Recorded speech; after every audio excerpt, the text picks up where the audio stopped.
Oh, I love her. I love her and I want to protect her and be the person that stops all those things happening to her. Um, if you don't know what I'm talking about, I'm talking about episode 6 of Pam and Tommy. I've just watched it now for the second time. The first time I watched it, I was shaking and crying. The second time I've watched it, I feel a little shaky also. Let's talk about it. Let's talk about this episode. There's 3 points that I want to make. They're specific to her relationships, her relationship with herself, her relationship with men, and her relationship with her mother. Before I do, though, there's 2 things I want to do. The first thing I'll do is introduce myself. If you haven't met me before, I'm Cheryl Muir, relationship expert, and I do a number of things, but I really believe that by watching film and television, we get to know ourselves at a deeper level. That's something I really, really believe in. And so that's who I am. The second thing I want to say is I don't want to just dive into the relationship topics without first addressing what happened to Pamela. I love her. I want her to be okay. And what she went through, what she is going through, what we're witnessing, what we're seeing happen to her, and what happened in real life is disgusting.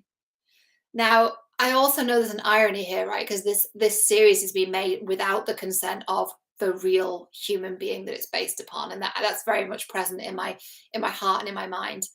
Um, what happened to her as she was sat in that room with those men was disgusting.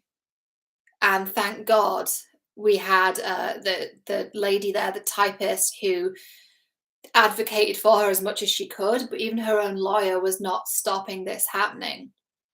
And so what we're seeing with Pamela, to jump into the first point, is that we're seeing her become the woman she wants to be, albeit it's happening through circumstances that are so wrong on so many levels. And I do not justify what is happening on any level, both in the series and in terms of the series being made without the consent of the real Pamela Anderson.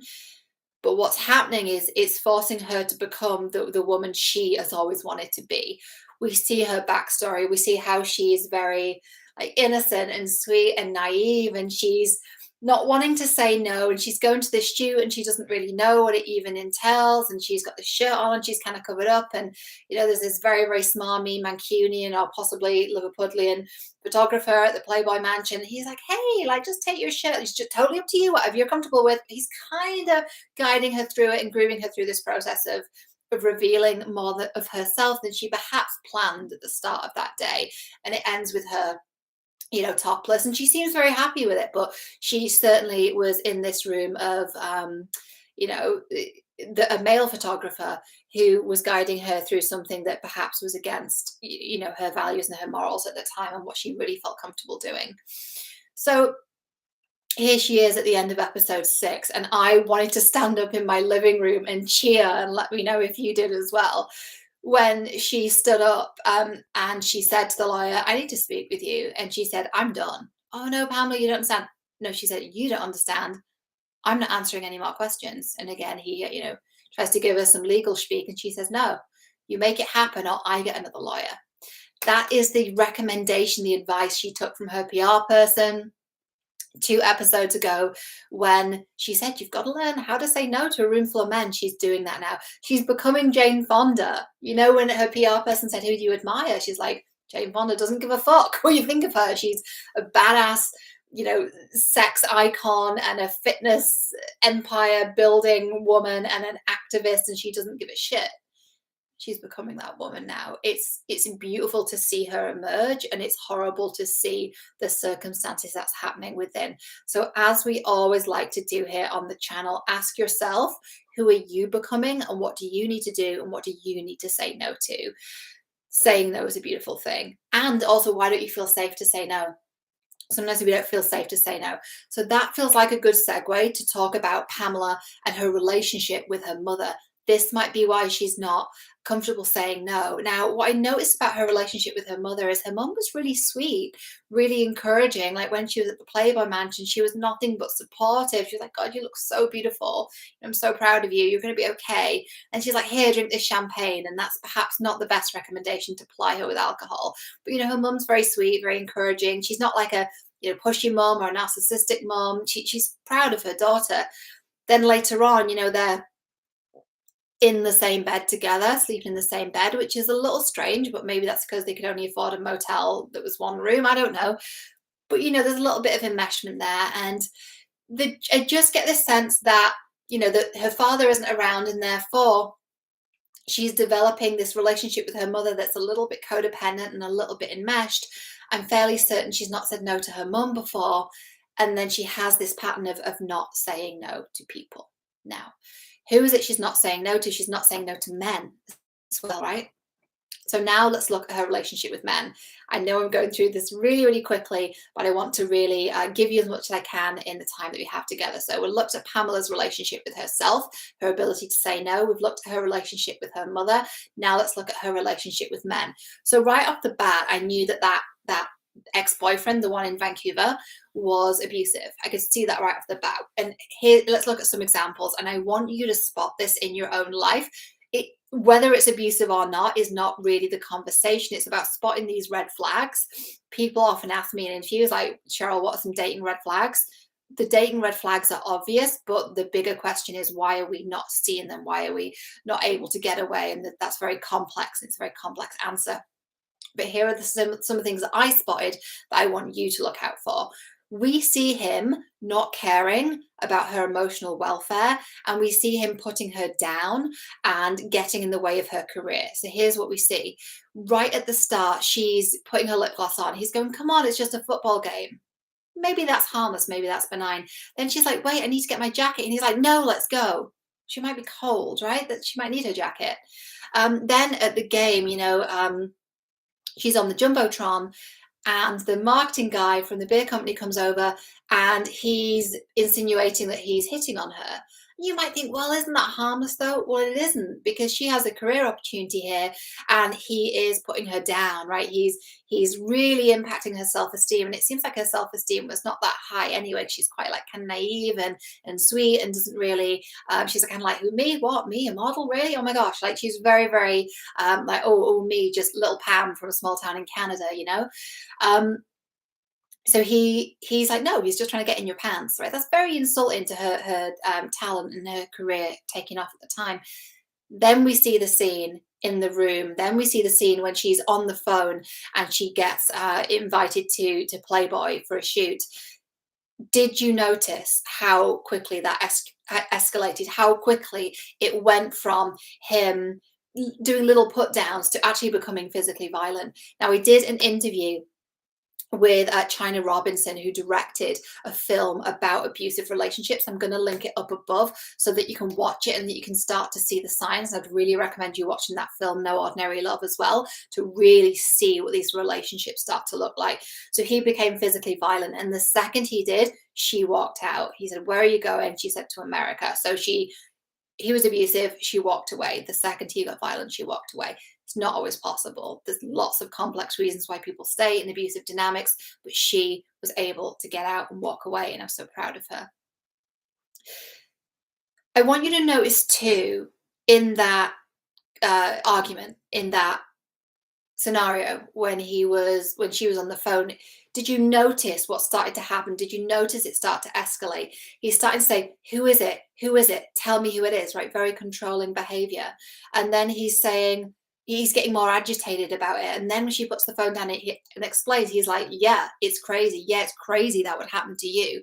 Putting her down, like really saying, no, stay small, because he's triggered, right? Because he's not comfortable. He doesn't want his girlfriend's tits all over the country, or whatever he said. He's not thinking about her, he's thinking about himself. Now, it's very, very different if you're having a conversation saying, hey, look, we're in this partnership and we're long term, and I have some concerns. Can I share them with you? Can we have a conversation? Can we see if we can resolve it? How do you feel? How do I feel? Like, where's the middle ground here? That's very different than someone being verbally abusive towards her and putting her down, right? And then he says, you're not doing it. You're not doing it. Call them up right now and tell them you're not doing it. And then he throws something at her, right? And she crouches down, misses it, thank God. And she's shaking, and she walks out. So why is this happening then? There's a few things I want to say here. I think perhaps the most pertinent is this experience she had with this boyfriend then spills over into her relationship with Tommy. all of the footage we see from her and Tommy in this episode is beautiful. I was smiling from ear to ear. I don't know if you were when you watched this as well. I was watching it and I'm like, oh, they're just two idiots in love. They're so in love. They're laughing and he's being silly. And he's like, I'm going down to the safe, but I'm going to miss you. And she's like, I'm going to back for Fiji.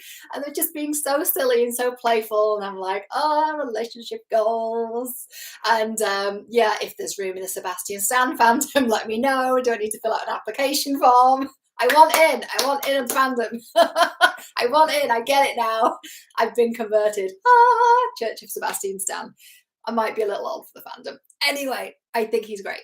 Point being, like, he's being like, you're such a cute, like, in love husband, and she's like being playful, and he's like picking out outfits for her, and they're just two idiots in love, you know, and it's beautiful and fun and gorgeous, and then, you know, she's forced to share these intimate moments she shared with her husband, who she loves, with this room full of men. It's just disgusting on so many levels what she had to go through. What I noticed, and the point I was trying to make there before I went off on a tangent, is that she accused him in the last episode, in episode 5, which I didn't make an analysis on because I thought I did in my brain and then I didn't do it. But I'll make one, because we start to see their relationship break down and we start to see the end of their marriage. We start to see how it unravels. So I'll do a separate video on episode 5, even though I'm going backwards.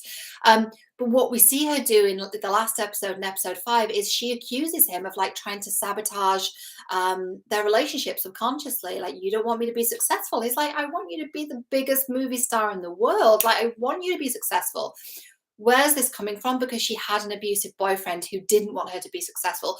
So what I want you to do there is to start looking at your relationships and start looking at the patterns and where they come from, and be like, how is this familiar? If you can just ask yourself one question, how is this familiar to me? Where has this happened before? I suppose that's 2 questions, but ask yourself, like, where is this coming from? Where have I experienced this before? How is this familiar to me? What we don't know, and what I would surmise as a relationship expert and coach, is that the patterns with that abusive boyfriend probably didn't start there. He's verbally abusive before he becomes violent. There are so many warning signs. He's putting her down. He's being horrible to her and just isn't really a person and is not on her level at all. You know, she really can do a lot better than him, not just in terms of how he looks and how he is and his ambition, but he's just not a nice guy. He's not a nice person. He's not a good human. He's not a good man. And she's with him. Why would that be? Well, we know her father isn't around. I don't know what the story is there in real life, and they haven't revealed what it is in the series. I don't know if he'd passed away. Pam's mum, Carol, does say, you know, your father liked them, talking about the implants and boobs. Boobs, what am I, 12? Talking about the breasts. When she's talking about potentially getting implants. Oh, well, your father liked them. So talking about him in past tense, her father isn't around. Why is that important? Because the relationship she forms with her father is going to, if she's not careful, copy and paste onto her relationships with men in the future. That is the theory. I don't know what the story is with her father or what the father figure is there, but we do learn that she has a father figure in Hef. Now, I think this is interesting, because I think this is probably not very true to life, but how it's being portrayed in the series is that he was great with her. I love that conversation that they had. He was like a mentor.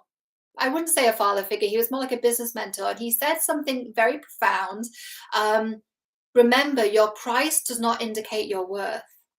That's good shit. That's good shit. Remember that. That's good advice. Your price does not indicate your worth. And it's interesting because in that scene, although she's, you know, this small town girl from Canada, so this girl from small town Canada, she's very much like, she's negotiating her fee in that room, and she's saying, well, you know, women, he's saying, hey, you might have to play a role and be who you want to be. She's like, women have been playing roles for centuries. You have no idea the shit we've had to put up with. This is not news to me, right? So she's actually very shrewd. She's actually very direct, and that's a really great parallel to who she's becoming after the deposition. She's becoming this woman who says no, this woman that's in charge and in control. So that is a lot of info for you, but I want to ask you to see how you can apply this to your life. This is, as we know, not just about analyzing these characters and these people, though that is interesting. I want you to see which parts really resonate with you, what parts you can apply to your life. And I'd love you to let me know in the comments below. What was your biggest takeaway from this? What did you learn about yourself from having watched this? And the answer might be nothing, and that's okay. And as a result of that, what action step are you going to take? So the action step might be, you know what? I'm actually going to just have a think. I'm going to schedule some time tonight and have a think about what patterns are coming up in my relationships and how they're familiar and how they're copy and pasting onto the relationships in my present and in my future. This was a beautiful episode. Lily James is such a phenomenal actress. She's doing a beautiful job. The scene where she was lifting up her hands to her face and shaking in the deposition in the boardroom, I just wanted to reach through the screen and hug her. She is such a phenomenal actress, and this is it's so disgusting what happened to her. And again, I'm fully aware that there's a certain irony there with the fact that this has been made without Pamela Anderson's consent, and I think that is something that we all need to keep in mind. So thank you for being here. I've been Cheryl Muir. This is Relationship Expert Reacts. I'm here Mondays and Wednesdays with analysis of characters in film, television, fandom, and all of that good stuff. So subscribe if you enjoyed this. Please share it with a friend or share it on your socials, and leave me a comment below to let me know what you think. And if you disagree, let me know too. It's all good. I'd love to hear what you think. Thank you so much, and I will see you next time.